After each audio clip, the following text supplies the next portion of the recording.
So we're going to look at a selection of picture storybooks as part of our 6+1 traits of writing. And the particular trait that we're looking at today is sentence fluency. With sentence fluency, you want your writing to be easy to read and follow. It should flow so smoothly and sound so interesting that people want to read it aloud. When your sentences don't flow, your writing sounds choppy and flat. Your reader would not want to read it aloud. So when we introduce the 6 traits to students, many teachers read aloud a text that exemplifies the trait. This is the notion of mentor text. Students learn the evidence of the trait from mentors and how to imitate it within their own writings. Such mentor text often includes picture storybooks like these ones. The text is short, which is important for a mini lesson, and engaging for students. So we're going to look a little closer at Karen Hess's book, Come On, Rain. And we're going to look at it as a mentor text for the 6+1 writing trait of sentence fluency. So we want to see how Karen Hess uses her sentences, how she makes them flow throughout this story to make it interesting for the reader. So let's read the story first. Here we go. It's called Come On, Rain by Karen Hess and read by Mr. C, the teacher.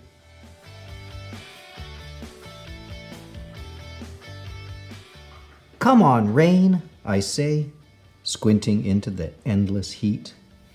Mama lifts a listless vine and sighs. 3 weeks and not a drop, she says, sagging over her parched plants. The sound of a heavy truck rumbles past. Uneasy, Mama looks over to me. Is that thunder, Tessie? She asks. Mama hates thunder. I climb up the steps for a better look. It's just a truck, Mama, I say. I am sizzling like a hot potato. I ask Mama, may I put on my bathing suit?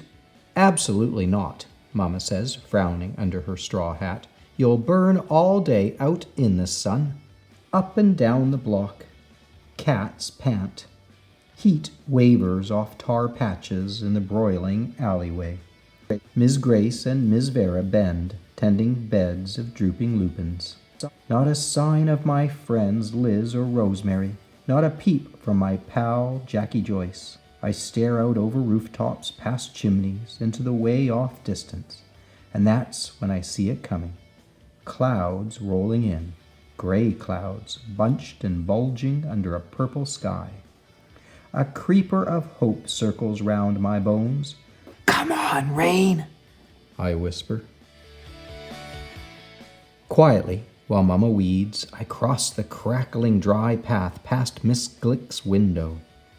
Glancing inside as I hurry by, Miss Glick's needle sticks on her phonograph, playing the same notes over and over in the dim, stuffy cave of her room. The smell of hot tar and garbage bullies the air as I climb the steps to Jackie Joyce's porch. Jackie Joyce? I breathe, pressing my nose against her screen. Jackie Joyce comes to the door, her long legs like 2 brown string beans sprout from her shorts. It's going to rain, I whisper. Put on your suit and come straight over. Slick with sweat, I run back home and slip up the steps past Mama. She is nearly senseless in the sizzling heat, kneeling over the hot rump of a melon.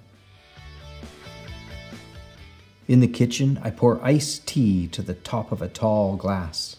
I aim a spoonful of sugar into my mouth, then a second into the drink.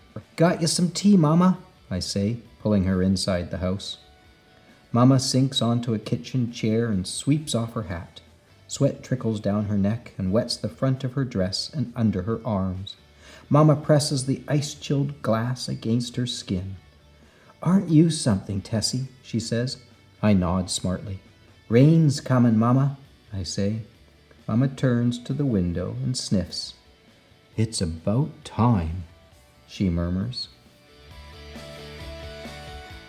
Jackie Joyce in her bathing suit knocks at the door, and I let her in. Jackie Joyce has her suit on, Mama, I say. May I wear mine too? I hold my breath, waiting. A breeze blows the thin curtains into the kitchen, then sucks them back against the screen again. Is there thunder? Mama asks. No thunder, I say. Is there lightning? Mama asks. No lightning, Jackie Joyce says. You stay where I can find you, Mama says. We will, I say. Go on then, Mama says, lifting the glass to her lips to take a sip. Come on, Rain, I cheer, peeling out of my clothes and into my suit while Jackie Joyce runs to get Liz and Rosemary. We meet in the alleyway. All the insects have gone still. Trees sway under a swollen sky. The wind grows bold and bolder. And just like that, rain comes. The first drops plop down big, making dust dance all around us. Then a deeper gray descends and the air cools and the clouds burst. And suddenly, rain is everywhere. Come on, rain! We shout. It streams through our hair and down our backs. It freckles our feet, glazes our toes. We turn in circles, glistening in our rain skin.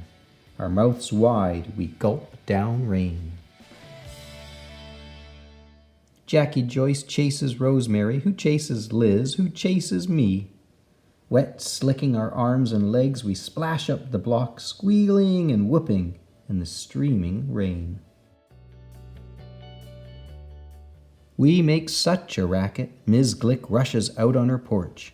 Ms. Grace and Miss Vera come next, and then comes Mama. They run from their kitchens and skid to a stop. Leaning over their rails, they turn to each other. A smile spreads from porch to porch, and with a wordless nod, first one, then all,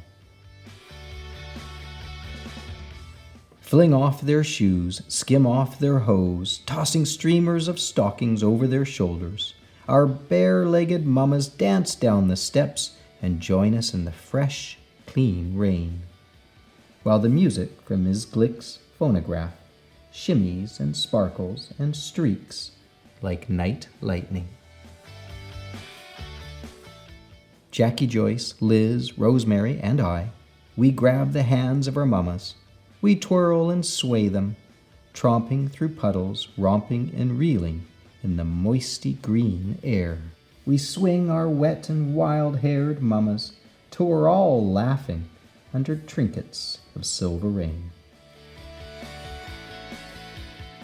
I hug Mama hard, and she hugs me back. The rain has made us new. As the clouds move off, I trace the drips on Mama's face. Everywhere, everyone, everything is misty limbs springing back to life. We sure did get a soaking, Mama, I say, and we head home, purely soothed, fresh as dew, turning toward the first sweet rays of the sun. And there we go. There's Karen Hess's book, Come On, Rain. And looking at it for sentence fluency, all I can say is, wow. I mean, beautiful descriptive writing. I love the way that throughout the book, she gives us descriptions of sounds like a heavy truck rumbling by. She gives us descriptive words like sizzling like a hot potato. Not just I am hot, but I am sizzling like a hot potato. I love the way that she flows her sentences through her pages here, where we can really find out what the character is not just hearing, but seeing and feeling that sticky heat, hearing that phonograph skipping over and over the same note. I love the descriptive words that describe people. Jackie Joyce doesn't just have long legs. She has long legs like two brown string beans. I love here on this page that it's not just the raindrops hitting the dirt, but it's making the dust dance. And here we get a description of tromping through puddles, romping and reeling in the moisty green air. How does air get green? It doesn't, except with your imagination, but what a wonderful way to describe it. The air full of rain and looking green in color because of the rain, I guess. Just wonderful descriptive words that really include sights and sounds and feelings, right? And even opening their mouths at one point, so I guess we could even say taste is described in there. All the senses added in here with this sentence fluency to make the story just interesting to read. Really nice sentence structure, really nice use of words. I love this descriptive sentence here. A creeper of hope circles round my bones. What a wonderful way to just simply describe, I feel hopeful, I hope the rain comes. Right? Come on, rain, I whisper, she says. Look how descriptive this is, too. Her mama's sagging over parched plants. Right? Everything's dry and hot and wilting. Nice use of alliteration as well, right? She says sagging. We got 3 S's in a row. Parched plants, a couple of P's in the row to give us that alliteration. Nice use of sentence fluency. When you do your writing, how are you going to make your sentences flow to make them interesting? What descriptive words will you use? Will you include sounds and smells, feels? How will you describe things exactly like they are? Or will you describe them like something else? Sentence fluency.